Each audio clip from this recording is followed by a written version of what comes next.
But in the New Testament, परंतु नए नियम में we don't follow Moses or David or Elijah. हम मूसा का, दाऊद का या एलिया का अनुसरण नहीं करते हैं, Follow Jesus. हम यीशु मसीह का अनुसरण करते हैं, Never fought with human beings. जो कभी भी मनुष्यों के साथ नहीं लड़ा।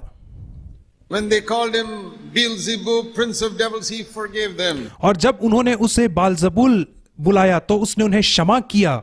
And when the soldiers came to capture him in Gethsemane, he said, "Yeah, I am Jesus of Nazareth. Take me." और जब रोमी सैनिक लोग उसे गतसमनी के बाग में पकड़ने के लिए आए तो उसने कहा, हाँ मैं यीशु नासरी, मुझे ले चलो पकड़ करके। And when Peter tried to defend him with a sword, और जब पतरस ने उसे तलवार से बचाने की कोशिश किया Jesus said, "No, put your sword back. तो यीशु ने पतरस से कहा कि नहीं, अपनी तलवार को म्यान में रख ले, Fight for me. मेरे लिए तू लड़ाई झगड़ा मत कर। You think I cannot overcome these Roman soldiers? और तुझे क्या लगता है कि क्या मैं इन रोमी सैनिकों के ऊपर जयवंत नहीं हो सकता हूं? If I speak one word to my Father in heaven, और यदि मैं अपने स्वर्ग में बैठे पिता से एक शब्द भी कहूं He will send 72,000 angels to come here and fight for me. तो वो 72,000 स्वर्गदूतों को भेज देगा और वे आकर के मेरे लिए यहाँ पे लड़ेंगे। How many angels? कितने स्वर्गदूत? 72,000 angels would come to fight for Jesus. 72,000 स्वर्गदूत हाजिर हो जाते यीशु मसीह के ओर से युद्ध लड़ने के लिए। What did we read in the Old Testament? और पुराने नियम में हमने क्या पढ़ा? What did I say? मैंने क्या कहा? One angel killed more than 180,000 people of Sennacherib soldiers. और हम पढ़ते हैं कि एक स्वर्गदूत ने सनहेरीब के 1,80,000 से ज्यादा सैनिकों को मार गिराया। 72,000 angels came. What will happen? और यदि 72,000 स्वर्गदूत आ जाएंगे तो क्या होगा?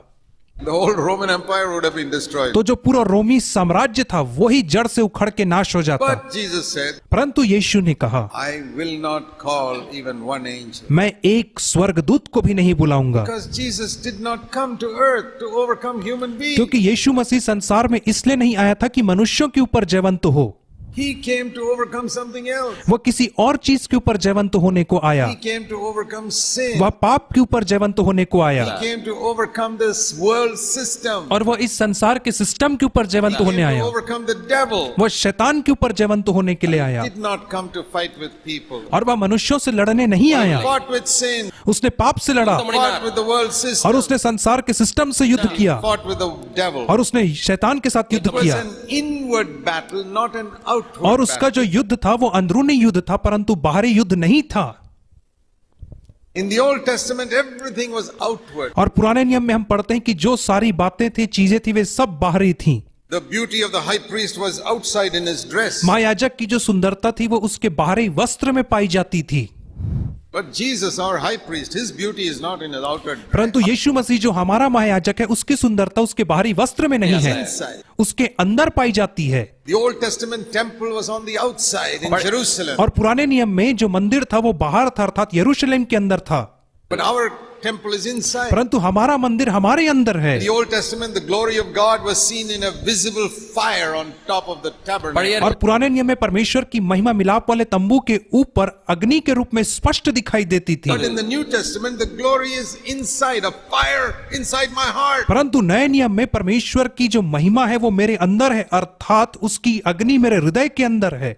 And that burns all the time. और वह अग्नि हर समय जलते रहती है। That is the baptism in the Holy Spirit and fire. और यही तो पवित्र आत्मा का अग्नि में बपतिस्मा है। It is inward. और यह अंदर है। In the Old Testament, the sacrifices were all outside on the altar. और पुराने नियम में जो भी बलिदान चढ़ाए जाते थे वे वेदी के ऊपर बाहर तौर पे चढ़ाए In the जाते New थे। Testament, the sacrifices are all inside where nobody can see it. परंतु नए नियम में जितने भी बलिदान चढ़ाए जाते हैं वो भीतर है होते हैं ताकि उसे कोई भी ना देख सके। We make sacrifices in secret where nobody can see. और हम जो भी बलिदान चढ़ाते हैं वो गुप्त में चढ़ाते हैं ताकि इसे कोई भी मनुष्य ना You देख सके। fast and pray and give money all in secret. Nobody can see it. और जब हम उपवास करते हैं, प्रार्थना करते हैं या लोगों को दान देते हैं, पैसे देते हैं तो यह सब हम गुप्त में करते हैं ताकि इसे कोई ना देखने पाए। What I'm trying to say is everything was outward in the Old Testament, everything is inward in the New Testament. और मैं यह कहना चाह रहा हूं कि पुराने नियम में सारी बातें बाहरी थी और नए नियम में सारी बातें अंदरूनी हैं, छुपी हुई हैं।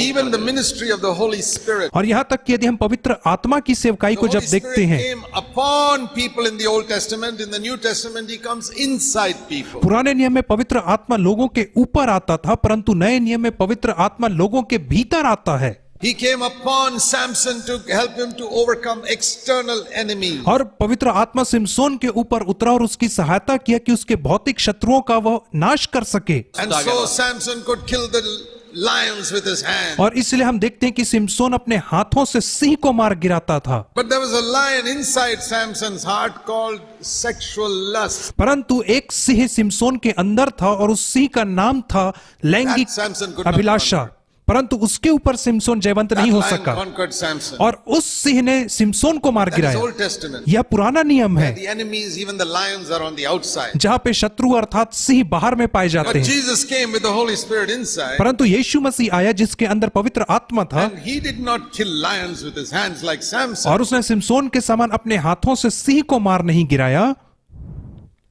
He did not even kill one Roman soldier. उसने एक रोमी सैनिक को भी नहीं मारा, But he conquered every lion of temptation in his life. परंतु उसने अपने जीवन में हर एक प्रलोभन के सिंह को मार गिराया। So when we follow Jesus, we don't fight with human enemies. और इसलिए जब हम यीशु मसीह का अनुसरण करते हैं तो हम मानवीय शत्रु से But नहीं we लड़ते fight हैं, with these inward lions and overcome them. परंतु हम हमारे अंदर जो सिंह हैं उनसे लड़ते हैं और उनके ऊपर जयवंत होते हैं। And if those inward lions of lust और- defeat you, और यदि आपके अंदर जो अंदरूनी सिंह है लस्ट के, यदि वो आपके then you ऊपर have to say, जयवंत होते God is हैं, not pleased with me. तब आपको कहना होगा कि परमेश्वर मुझसे प्रसन्न नहीं है। Remember Psalm 41 verse 11? और आप स्मरण रखें भजन संहिता 41 और 11। Lord, this is how I know that you are pleased with me, that my enemy cannot conquer me. और इसी रीति से मैं जान पाता हूं कि तू मुझसे प्रसन्न है, अर्थात मेरा शत्रु मुझ पर जयवंत नहीं होता। There can be many giants in our heart, हमारे हृदय में बहुत सारे दानव हो सकते हैं, just like the giants of Canaan. ठीक वैसे ही जैसे कनान देश में दानव होते थे। We read that when Joshua went to fight against the giants in Canaan, और हम पढ़ते हैं कि जब यहोशू कनान देश के दानवों से लड़ने के लिए जाता है, when God was pleased with them, जब परमेश्वर उनसे प्रसन्न था, the walls of Jericho fell down and they could conquer it. यरीहो की दीवार गिर जाती है और वे उनके ऊपर जयवंत होते हैं, अपने शत्रुओं को पराजित करते हैं। That was the biggest city in Canaan. और वह कनान देश में सबसे बड़ा शहर था यरीहो, They conquered it so easily because God was with और them. उन्होंने उस शहर को आसानी से जीत लिया क्योंकि परमेश्वर उनके साथ था। The next day, परंतु दूसरे दिन they went to fight with a small town called Ai, और वो एक छोटे से ऐ नाम के शहर से लड़ने के लिए जाते and हैं, they were defeated. परंतु वहां पे पराजित हो जाते What हैं। happened? क्या हुआ? How did the giants defeat Israel in Ai? और किस रीति से ऐ के दानव लोगों ने इसराइल को मार गिराया? You read in Joshua chapter 7. हम यहोशू की पुस्तक 7 अध्याय में पढ़ते हैं, Chapter 6 they overcame Jericho. और 6 अध्याय में उन्होंने यरीहो के ऊपर जय पाई, Chapter 7 they are defeated. और 7 अध्याय में वे हार जाते हैं God was not pleased with them. क्योंकि परमेश्वर उनसे प्रसन्न नहीं Then था। when they set that matter right, परंतु जब उन्होंने उसे ठीक कर लिया उस read मामले in को, chapter 8 they won the victory again. और 8वें अध्याय में हम पढ़ते हैं कि फिर से इसराइल विजय को प्राप्त करता है। So when you are defeated by sin, इसलिए जब आप पाप से पराजित हो जाते हैं, any sin, कोई भी पाप से, any sin, कोई भी पाप से, you fall into sin. और आप पाप में गिर गए, You have to say to yourself, तो आपको अपने आप से ऐसा कहना है। that proves that God is not pleased with me. यह इस बात को प्रमाणित करता है कि परमेश्वर मुझसे प्रसन्न नहीं है। I can bring the ark of God. मैं परमेश्वर की वाचा का संदूक ला सकता हूँ Hallelujah. और हालेलुया चिल्ला Praise सकता the हूँ, Lord. प्रेज द लॉर्ड कह सकता हूँ, And the blood of Jesus, name of Jesus. और यीशु के नाम की जय, यीशु के लहू की जय कह सकता हूँ। But then I'm defeated by sin. परंतु उसके बावजूद भी मैं पाप से हार जाता हूँ। I can't overcome my anger. मैं अपने क्रोध के ऊपर जीत नहीं पाता हूँ, Can't overcome my bitterness against somebody. और मैं दूसरे के प्रति कड़वाहट के ऊपर जय नहीं प्राप्त कर पा रहा हूँ, You can't forgive your mother-in-law. और आप अपनी सासू माँ को नहीं क्षमा कर पा रहे हो, Forgive that brother who cheated you of some money. और उस भाई ने जिसे आपको पैसे में धोखा दिया आप उसे क्षमा नहीं कर पा रहे हो। Unforgiving spirit is like a big giant that conquers us. और यह क्षमा न करने वाली एक आत्मा बहुत बड़ी आत्मा है जो हमें बार बार पराजित करती है, You say that is so strong. और आप कहते हो कि वह आत्मा बहुत मजबूत है, बहुत शक्तिशाली है। Is God stronger than that? Or is that stronger than God? और आप बताइए क्या परमेश्वर उससे शक्तिमान है या वह आत्मा परमेश्वर से ज्यादा शक्तिमान है? Is your God so small? क्या आपका परमेश्वर इतना छोटा हो गया है And sin is so big? और पाप इतना बड़ा हो गया है? That is how the Israelites saw the giants of Canaan. और इसी रीति से तो इसराइलियों ने कनान देश के दानवों को देखा, Oh, the giants are so और big. उन्होंने कहा कि दानव कितने बड़े बड़े हो गए हैं, We are like grasshoppers. और हम उनके सामने तो टिड्डियों के समान हैं। So we cannot overcome. हम उनके ऊपर जीत नहीं सकते हैं। Joshua and Caleb, परंतु यहोशू और कालेब ने कहा, they said, our God is so big. उन्होंने कहा कि हमारा परमेश्वर बहुत बड़ा And है these giants are like और यह grasshoppers. जो दानव है ये चींटी और टिड्डी के समान है। Our God can defeat them. हमारा परमेश्वर उन्हें पराजित कर सकता है। Why is it sin is conquering you? और क्यों ऐसा हो रहा है कि पाप आपके ऊपर जयवंत होता Because है? your God is so small. क्योंकि आपका परमेश्वर बहुत छोटा है And the sin is so big. और पाप बहुत बड़ा हो गया है। That is the only reason why sin is conquering. और यही एकमात्र कारण है कि पाप आपके ऊपर जयवंत होता Your है, Jesus is so small. क्योंकि आपका यीशु बहुत छोटा हो गया है। You know, the Bible speaks about the real Jesus and another Jesus. आपको पता है बाइबल सच्चे यीशु और दूसरे यीशु के विषय में बात करती है। See 2 Corinthians दूसरा कुरिन्थियों की पत्री and chapter 11. और उसका 11वां अध्याय। It says here about somebody, verse 4. और चौथे वचन पे यहाँ पे कहता है, You are so easily deceived. You believe anything anybody tells you. Somebody comes and preaches another Jesus, you just accept it. यदि कोई तुम्हारे पास आकर किसी दूसरे यीशु का प्रचार करे जिसका प्रचार हमने नहीं किया तो तुम्हें उसका सुसमाचार तुम मान लेते हो। How is it you swallow whatever they say? तो ऐसा क्यों है कि जो भी कोई तुमसे कहता है उसे तुम मान लेते हो? Another Jesus. दूसरा यीशु, The name is the same, उसका नाम तो वैसा ही है, but it is another Jesus. परंतु यह दूसरा यीशु है। Who is this another Jesus? और यह दूसरा यीशु कौन है?